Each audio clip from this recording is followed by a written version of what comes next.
Olá pessoal, professor Otávio Posa, estamos aqui prontos para mais uma aula. Na semana passada eu dei uma dica clínica a respeito da discrepância de tamanho dentário e a partir disso vieram algumas dúvidas, algumas solicitações de alguns colegas para eu estar falando um pouco mais a respeito da discrepância de Bolton para vocês. Então eu resolvi fazer a nossa aula da semana sobre esse tema. Então vamos fazer algumas considerações a respeito. Primeiramente, a discrepância de tamanho dentário ela não tem relação nenhuma com má oclusão.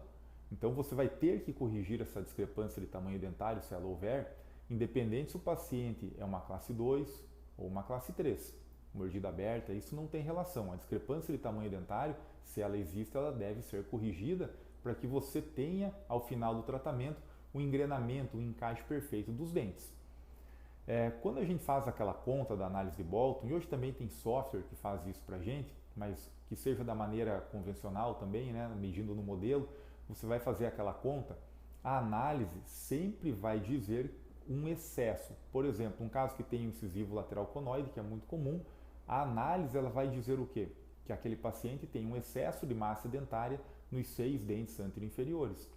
Quem vai fazer esse diagnóstico correto com essa informação é o ortodontista. Se ele tem um dente conoide e a análise diz que é um excesso anterior-inferior de massa dentária, nós sabemos que iremos corrigir essa discrepância com o aumento dos dentes superiores, né? O aumento do dente conoide. Então esse incremento de resina, essa estética, vai corrigir a discrepância. Agora, se você identifica que o paciente não tem nenhum dente, o tamanho dos dentes superiores são bons e o inferior está muito grande e tem a discrepância, aí sim você vai estar realizando o desgaste nos dentes inferiores. Tá? Então esse é o ponto principal da análise de Bolton. A análise em si ela sempre vai indicar excesso. Quem faz esse diagnóstico se é excesso no marcado ou falta de massa dentária na outra, somos nós ortodontistas. Bom, vou mostrar então alguns exemplos aqui do que acontece quando a gente tem uma discrepância de Bolton. Por exemplo, vamos falar primeiro na região posterior. Tá? Se você tem um excesso na região posterior e às vezes você não fez a conta, você não identificou isso e você de repente está tendo problema na finalização de um tratamento e está achando que você não está sabendo corrigir, talvez que você não é um bom profissional, um bom ortodontista e às vezes você não identificou essa discrepância. Então vamos lá. Por exemplo, aqui um caso está em classe 1. Se eu tenho uma discrepância de tamanho dentário na região posterior, como aqui nesse caso, né, eu aumentei bastante os premolares aqui para ficar bem fácil da gente visualizar. O que acontece? Se você tiver com o canino em classe 1, como aqui nesse caso, você vai ter uma relação de classe 3 nos dentes posteriores. Né? Se o canino está em classe 1, você vai ter uma relação de classe 3 em dente posterior. E isso é discrepância de tamanho dentário. Pois vejam, se eu desgastar esses dentes aqui e mesializá-los, eles vão entrar em classe 1. Né? Uma outra situação seria não o premolar superior muito grande, mas o inferior muito pequeno. Como que eu corrijo isso aqui também? Eu posso distalizar aqui os dentes posteriores, inferiores, vai abrir diastema, depois eu aumento também esses dentes. Enfim, assim a gente consegue corrigir a má oclusão e corrigir a discrepância de Bolton. É assim que funciona. Se for o contrário, por exemplo, você está com o canino numa relação de classe 2, né? Vejam, quando você tem uma discrepância grande, molares em classe 1, canino em classe 2, né? E os pré-molares em classe 2, você tem uma relação de classe 1 em molar e você tem um overjet, né? No caso os incisivos aqui estariam com um overjet. Se você colocar o canino pré-molares em classe 1 aqui, você vai estar colocando um molar em classe 3. Então vejam, às vezes você está numa situação dessa e não sabe o que está acontecendo e pode ser uma discrepância de tamanho dentário aí que está atrapalhando o seu tratamento, tá certo? Então na região posterior funciona assim, a gente tem que ficar de olho e a dica que eu dei na semana passada, até para você não estar tendo que fazer a conta em todos os seus casos, é verificar o tamanho de premolar superior, normalmente do segundo premolar superior e do segundo premolar inferior. Se eles tiverem tamanhos muito discrepantes, provavelmente você tem uma discrepância de Bolton, tá certo? Agora na região anterior, o que é mais comum para a gente, né? Caso como esse também é muito comum. Quando você tem um caso como esse, a discrepância vai dar o quê? A análise de Bolton vai dizer que tem um excesso de massa dentária nos dentes anteriores, quando na verdade falta massa dentária nos superiores, né?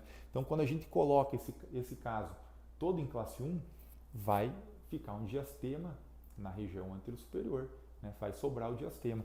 Tudo encaixado em classe 1, fica o diastema, por quê? Porque falta massa dentária na arcada superior, né? Às vezes, pode ser o contrário também, ter um excesso de massa dentária nos inferiores, realmente, os superiores com um tamanho bom, aí você tem que proceder o desgaste, né, o IPR dos dentes anteroinferiores. Então, por exemplo, se eu tenho essa diferença, os inferiores muito maior do que os superiores na região anterior, se eu tiver um overbite, um overjet correto, com os torques corretos, eu vou estar com o meu canino superior em classe 2. É isso que acontece. Você não tem overbite, você não tem overjet e você está com toda a caninos e dentes posteriores em classe 2. Então você tem que tomar cuidado que isso pode ser uma discrepância de Bolton. Então você está nessa situação, você retraindo canino, premolares e molares, você colocando eles em classe 1, vai acabar sobrando o diastema. Aí você corrige com a discrepância de Bolton.